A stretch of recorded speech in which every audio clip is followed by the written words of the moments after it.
Hi, my name is Karen Cordry. I'm the treasurer of the Kensington Heights Civic Association, and I'm appearing on their behalf tonight. Like everyone else, we too appreciate all the work that's gone in here. I have tried to read the zoning ordinance, at least parts of it at times before, and this one's at least a little easier to follow. We are trying to concentrate on this now because we have been very deeply involved for the last 3.5 years with issues under the current zoning ordinance, which I'm sure you all are well aware of.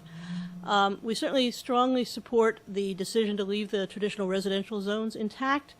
We are deeply concerned, though, about the proposals here, that what we're trying to read about the floating zones. In trying to come to terms with those, they appear to, in many respects, allow contradictions of everything that's already in these residential zones, especially the notion that, for instance, you could propose an industrial floating zone on top of a residential neighborhood. That seems to me to be a ludicrous concept on its face, and the fact that it's even in the zoning ordinance, it's hard to conceive of that as being able to be a compatible use.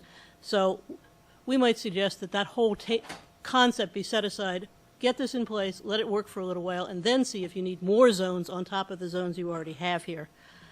Secondly, we also strongly support the recommendation that buildings in the new GR zone, which we gather will cover the Wheaton Mall site, which we surround, will now become subject to site plans for projects greater than 10,000 feet where it abuts a residential zone, as it does in our area.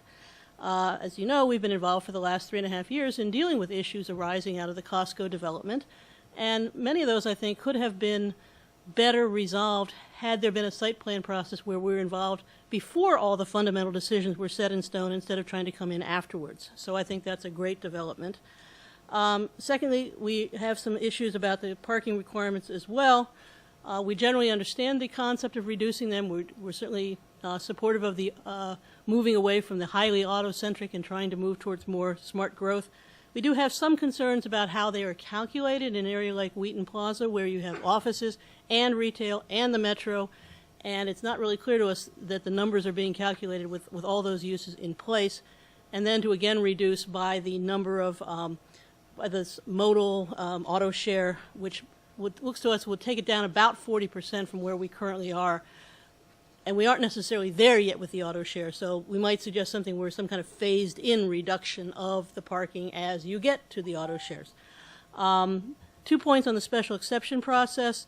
One, we see that it's going to having significant adverse impacts as opposed to currently adverse impacts, and that really concerns us.